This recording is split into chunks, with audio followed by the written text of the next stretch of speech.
anyị na Chineke nna nke pụrụ ihe niile. Onye ọ bụ naanị ya na-azọpụta. Onye ọ bụ naanị ya bụ okwu ya niile bụ ihe na amen. Anyị wee na-asị ezi ebube dị ngọzi na n'ụtụtụ na-eja mma na nsọpụrụ site n'ebighị ebi ma ruo n'ebighị ebi. Ise, ise, ise. Welcome, my amazing viewers. Thank you so much for joining me on my program once again. I appreciate you wherever you are joining from.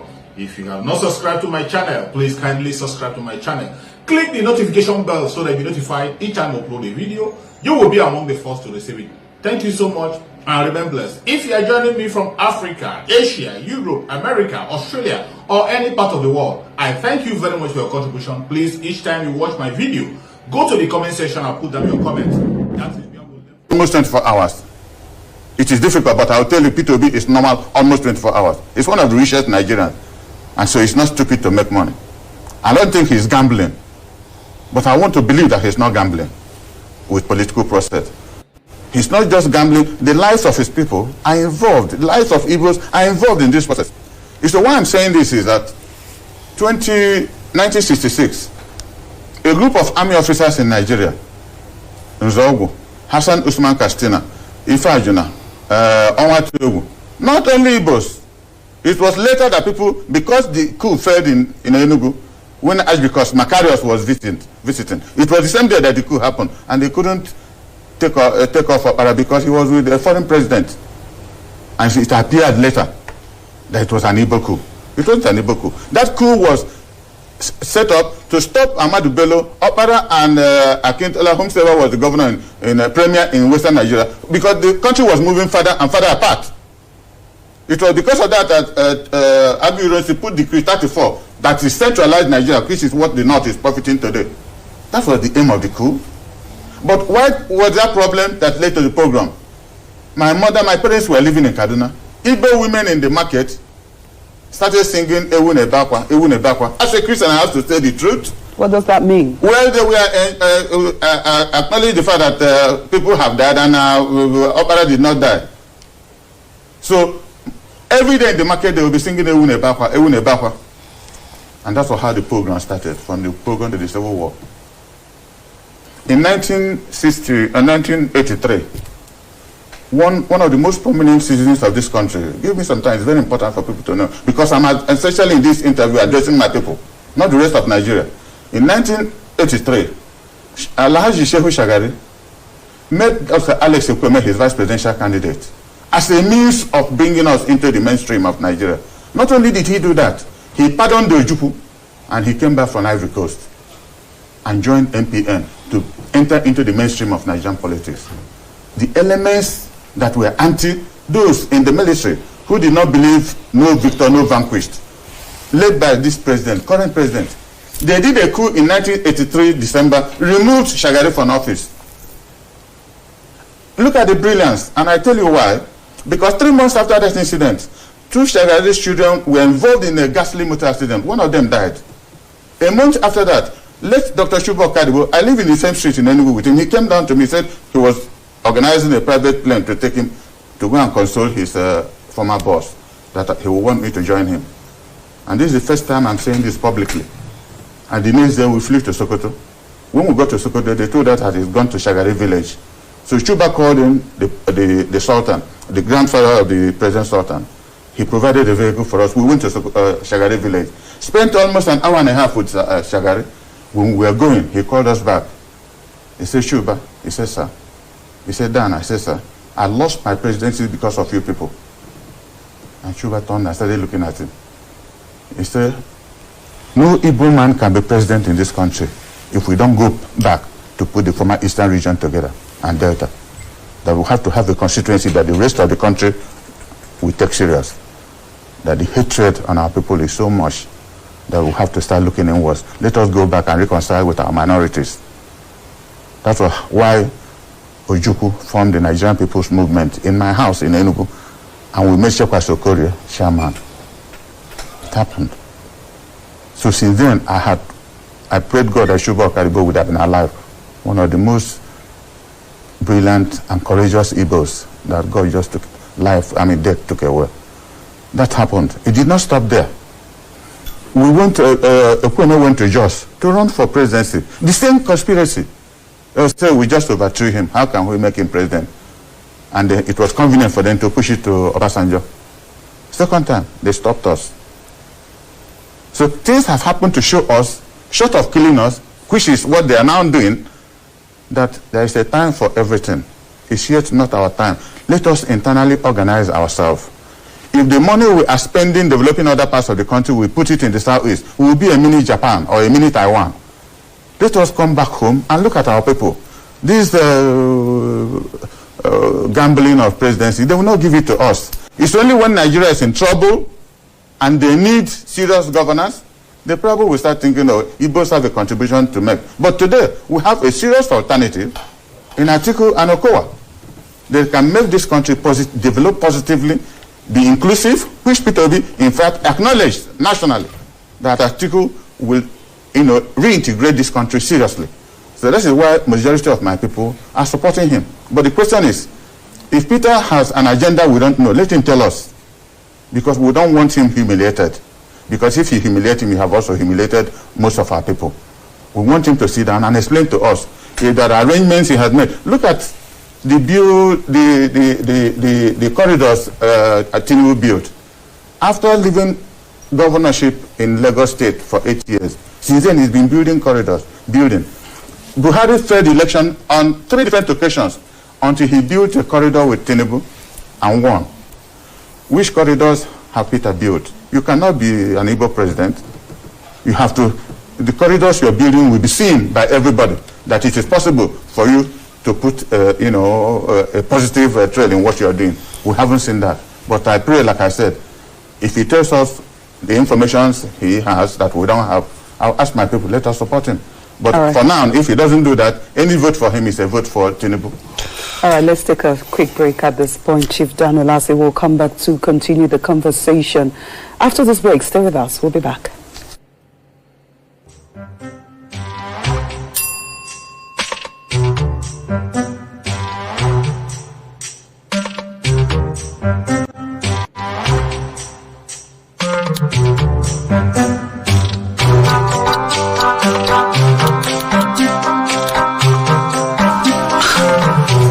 Stalking him. I'm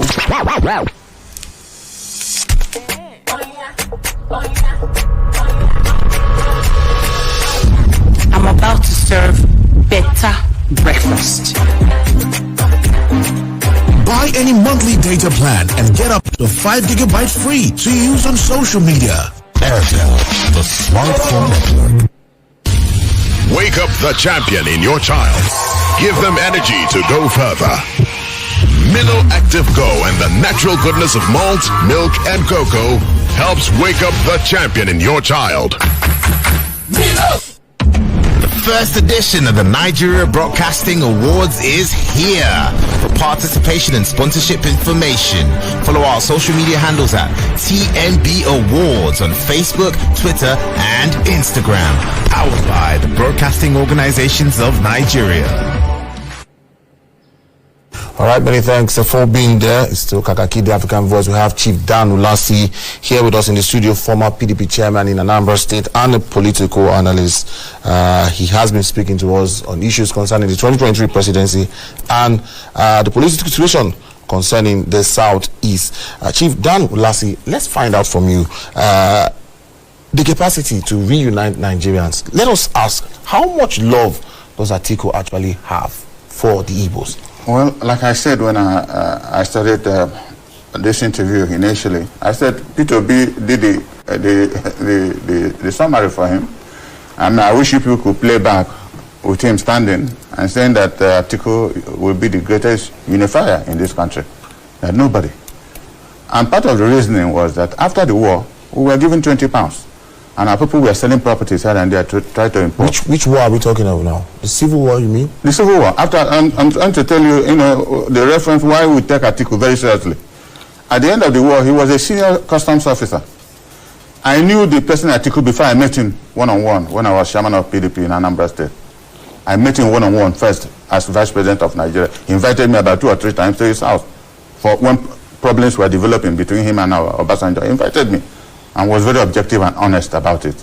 So he was the one who, on his own, how he did it, I didn't know. I'm from largely a business town in this country.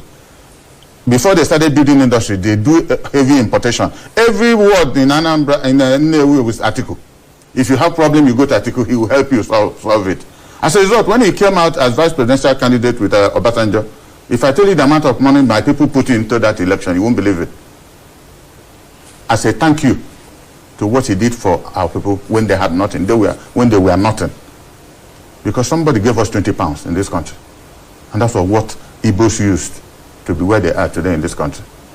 And yet they don't want to leave us alone. So we have reason. Not just because he's an in-law, we have reason. Because when we had nothing, he made sure we stood, well, and recovered economically. When he was doing it, he wasn't planning to run for president. That was in the 70s. He wasn't running for president. So you can see the nature of a good man. Because the Bible says, when the righteous in power, the poor rejoices. This righteous might not be a Christian or a Muslim. A righteous man is a good man who has the fear of God. Fear of God in all aspirations. Have love for people. You can see every Christmas as vice president of Nigeria. Tafawa Balewa was doing it before the Civil War. Every Christmas, Tafawa Balewa will leave Lagos by road and go to Arondizok to stay with late Dr. K.O. Mbadiwo. And we visit a lot of Igbo areas. He was NPC Prime Minister. Mbadiwo was NCNC Minister. You can see when they started building bridges across lines.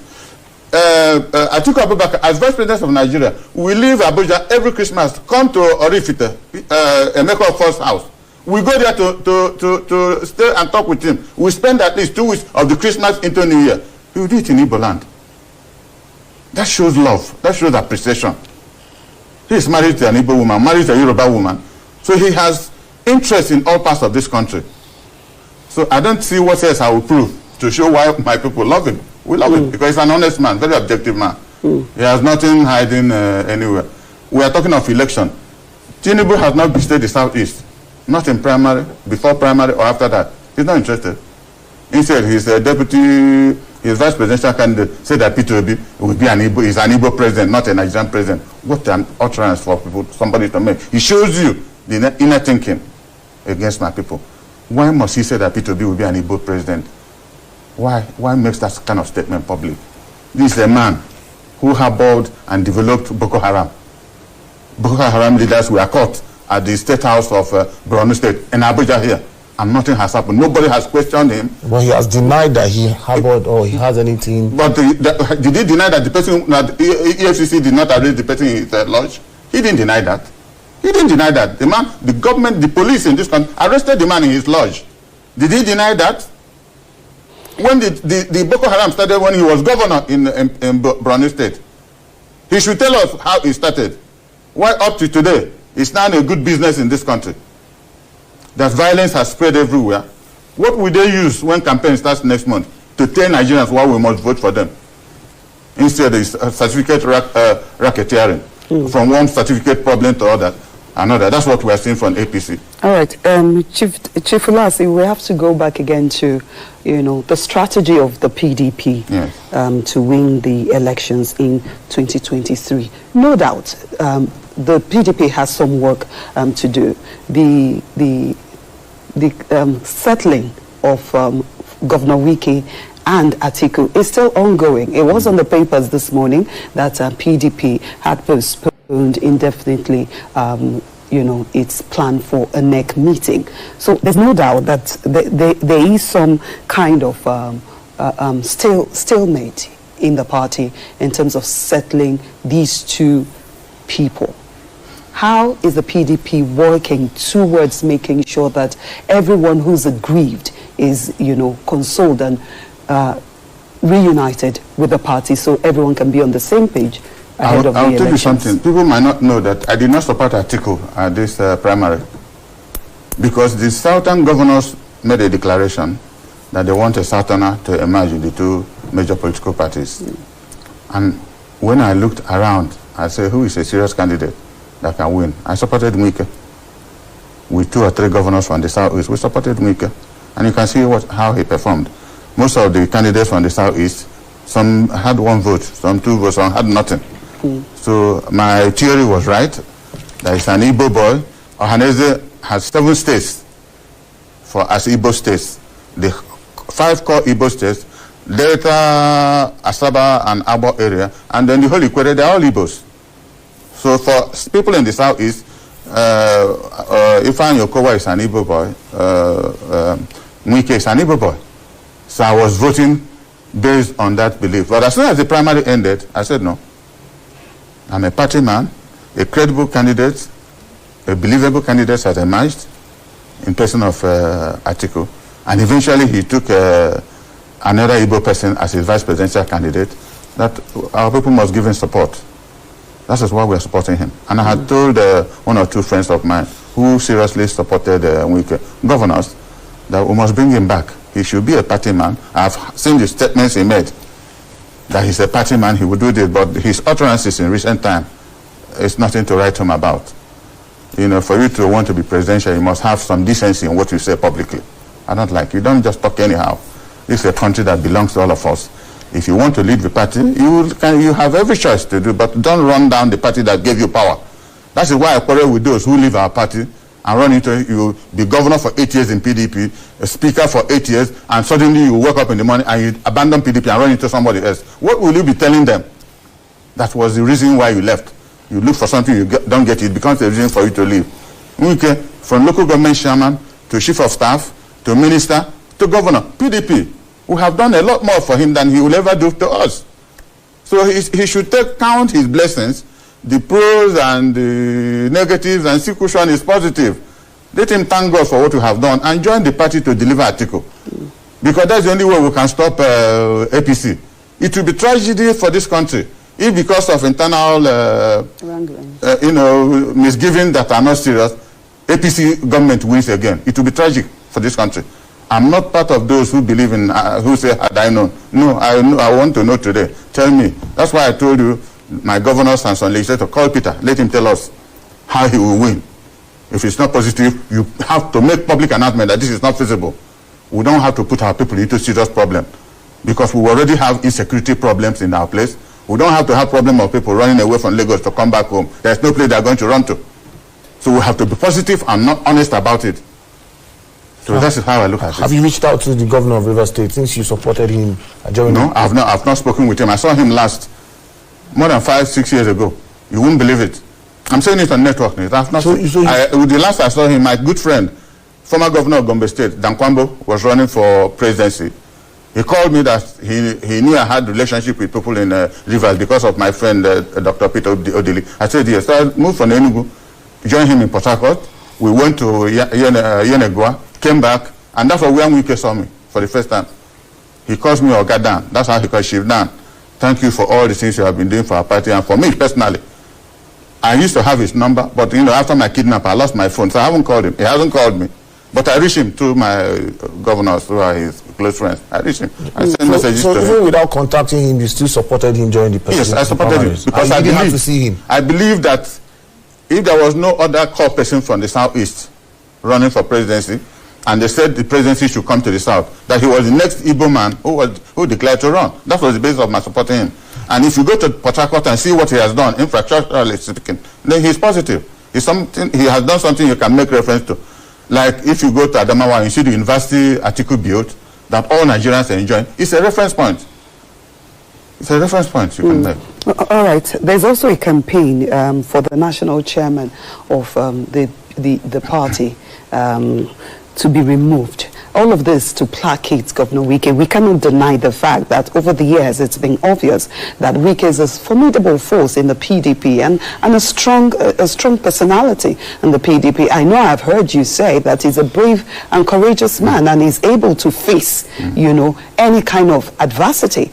Would it not be better for the PDP to have someone like that behind, your presidential candidate? Well, politics has its ups and downs. Like I said, if I had spoken with him, he has a lot of respect for me. I know that, but I've not had the privilege to talk with him. But my advice is that if a house is divided, then the center cannot hold. We have to define what our priority is. Our priority is to remove the APC government that every Nigerian, even among their own, within their own party, know that they are a national disaster. It's a disaster that has happened. So we're not now saying, oh, they will fail. They have already failed. Everybody acknowledges that. So we have to be very careful that internal dissensions that we can mend does not jeopardize that hope for us to put a positive government that will help the people of this country. And in saying that, I am aware that there have been discussions between Wike and, if not with Atiku, but he is met with Atiku one-on-one in this town with some other, about 5 or 6 other people. I'm aware of that. And serious discussions were held, no conclusions reached, but I want him to be a politician, be a first-class citizen who you have lost, Nigerians know you have lost, you have acknowledged it, and you say you support your party because you're a good party person. I want him to keep to that. Whatever are the differences, we will sort it out. PDP has a way of sorting out their differences. And this will not be the first time. But most important priority now is for us to remove APC federal government. Then we can sort out other problems. Let's go back to the issue of insecurity. The Ohaneze is on the front pages of newspapers this morning saying that the issue of the president saying that those who killed the Nigerians should be pointed out. They see it as an ethnic prejudice to insinuate that Igbos know gunmen in the southeast, that actually carried out that attack or the killings. The issue of insecurity, for you, Vice President, former Vice President Atiku Abubakar, what is your belief in his ability to tackle the issue of insecurity? Every crisis, the solution to most crises is not war but peace. And how do you get to peace? That's from dialogue. In every situation, if you apply dialogue, you will have more than 60-70% achievement towards peace. This government, I'm not aware that they have any language, any word called dialogue in their dictionary. If war, war, and they haven't performed. Atiku will use dialogue because it's a unifying factor for this country. He's from the northeast, and northeast, north central are now the centerpiece of insecurity in this country. It has spread down to north central, spread down to the southeast. In fact, seriously speaking, it's only part of the southwest and south that are not seriously affected. So, but before you can run over to that place now, you have to pass in the southeast now. For you to move from Enugu to Okigwa, you have to be saying Hail Mary, because you don't know where the Fulani herdsmen will come out from. There is a place between Enugu and Okigwe where northerners are selling cows. They all come there with buses carrying cows and enter into the northern encampment there. From there, they start moving to. They are in all bushes in our place. They are in all bushes in our place. That is my worry. And that's for a different agenda. I mentioned it when I started speaking initially. This my thought to the north now told me that the president has a different agenda. Not the election people are talking about. He's on an Islamization process.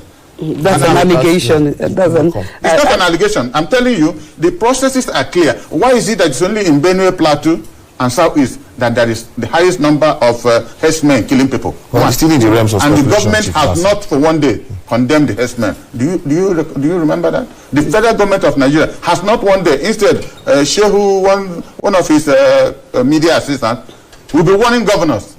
Akere Dolu made a statement about those in the forest there. There was nothing they didn't tell him. But for herdsmen killing people in the whole of the north and southeast, they have never condemned them, not one day. All right. They've been labeled terrorists. No, herdsmen have not been labeled terrorists in this country. It took more than 2 years for him to agree to label bandits terrorists. Because not all headsmen are terrorists. The armed ones. Armed headsmen. They don't know the armed ones. All right. Chief, we want to thank you very much for your time on Kakaki, the African Voice, this morning. We have been x-raying the political situation concerning the 2023 general elections, presidency especially in the southeastern part of the country. Thank you for your insightful contributions. Kakaki, the African Voice will return and we will be Thank you so much for your patience to watch from the beginning to the end. I hope you have learned something from the video you have just watched. The video you have just watched is to bring information to your doorstep and for educational purpose. It is not to demonize anybody. Let us watch continuously and see who can be able to make a sense out of every nonsense we are seeing. We must continue we move. It doesn't matter what they do. It doesn't matter what they say. They will kill us. We'll kill them. At the end of the day, Biafra is here. Thank you for watching. If you have not subscribed to the channel, please kindly subscribe to the channel. Click the notification bell so that you're notified each time I upload a video. You will be among the first to receive it. Thank you, and remain blessed. Bye-bye. See you again.